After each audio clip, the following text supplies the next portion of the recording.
We now turn to the quotient rule, in other words, the rule to differentiate a fraction of two functions. So we want to find a rule for the derivative of an expression of the form f of x over g of x. First, let's take a look at a very simple example, just like we did for the product. Let f of x be x squared and g of x x.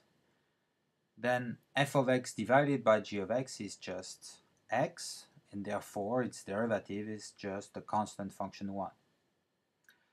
On the other hand, the derivative of f is 2x, and the derivative of g is 1. So if I divide f prime by g prime, I get 2x, which of course is not the same function as 1. So the first observation is that the derivative of a quotient is not the quotient of the derivatives. So if it's not, what is it? Well, we can proceed just like we did for the product rule, starting from the definition of the derivative in terms of the limit when h is approaching 0 of the difference quotient for the function f over g, and introducing the proper term, we can obtain a formula for the derivative of f over g that depends on f, on g, on f prime, and on g prime. I trust that you can follow the steps that we followed for the product rule. At the end, we obtain this formula that we will call the quotient rule. So the derivative of f over g is obtained by differentiating f, multiply the result with g, then subtract the derivative of g and multiply the result with f, and divide all that by the square of g of x.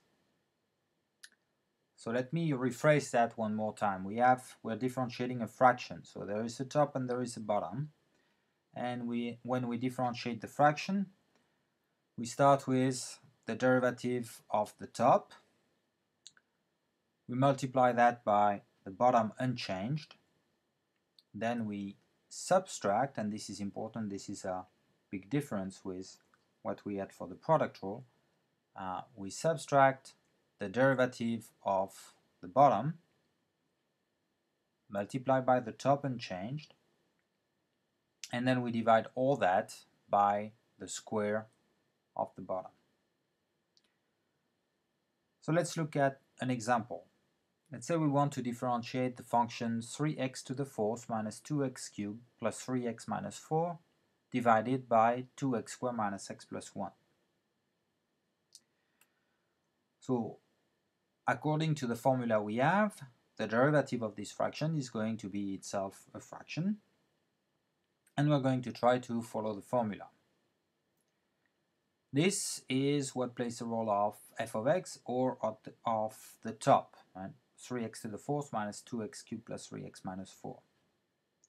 And 2x squared minus x plus 1 is what will play the role of g of x in the formula on the top, or the role of the bottom if we just think of the fraction as top divided by bottom.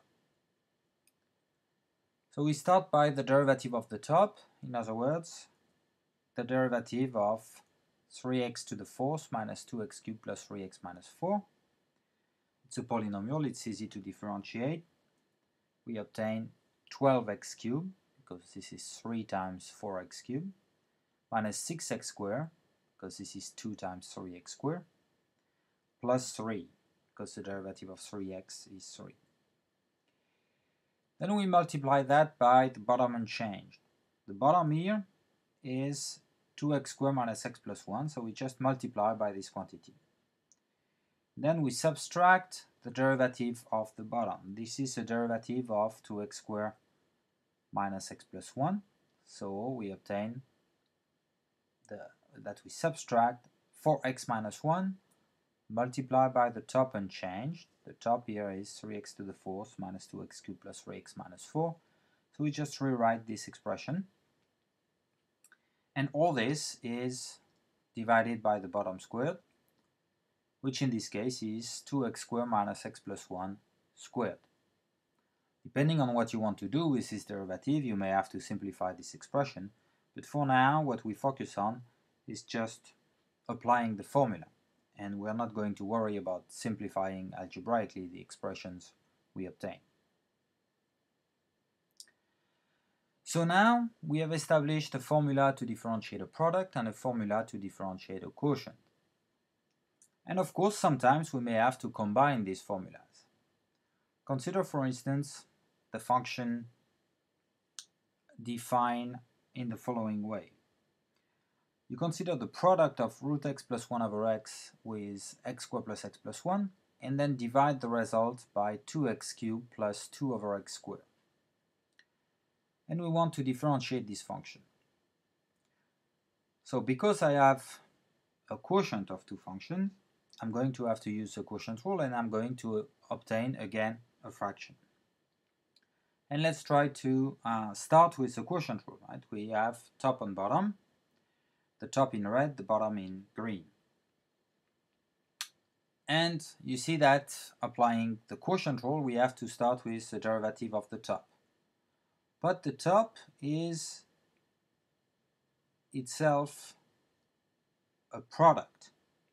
And therefore, to get the derivative of the top, we need to calculate the derivative of a product and therefore apply the product rule. So we have to consider the top as a product of two different factors. I'm differentiating the product, so I'm going to use the product rule. I start with the derivative of the first factor. That's the derivative of root x plus 1 over x. And this derivative is 1 over 2 root x minus 1 over x squared. This is because the derivative of root x is derivative of x to the 1/2. Using the power rule, we get 1/2 x to the negative 1/2, which can be rewritten as 1 over 2 root x. On the other hand, 1 over x can be written x to the negative 1, so it can also be differentiated with the power rule, and we obtain negative 1 multiplied by x to the negative 2, which can be rewritten as 1 over x squared. Continuing with the product rule, I have differentiated the first factor. I have to multiply it by the second factor unchanged. This second factor here is x squared plus x plus 1. So I just write out x squared plus x plus 1. Then I have to add the first factor unchanged. This is root x plus 1 over x, this factor here. And I multiply that by the derivative of the second factor, in other words, derivative of x squared plus x plus 1, and this is 2x plus 1. What I have obtained so far is really just f prime of x in the quotient rule, what you have in the red circle in the quotient rule, the derivative of the top in my function, this part. So that I have to multiply by the bottom, the expression in green. So I'm going to put parentheses and multiply by the bottom, which is 2x cubed plus 2 over x squared.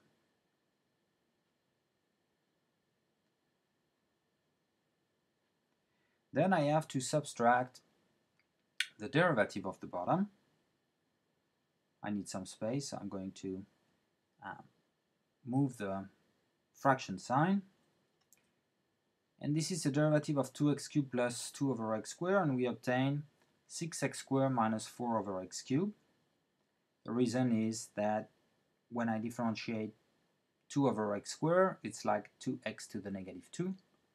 Using the power rule, we get 2x to the negative 3 multiplied by negative 2, so negative 4x to the negative 3, which I can also write as 4 over x cubed. This is this negative g prime of x in the quotient rule, and I still have to multiply that by the top in my fraction, in red here. And all that has to be divided by the square of the bottom, so the square of this green part, which is 2x cubed plus 2 over x squared squared. Now that you have seen a few examples, it's time for you to train on how to apply these formulas with some homework exercises.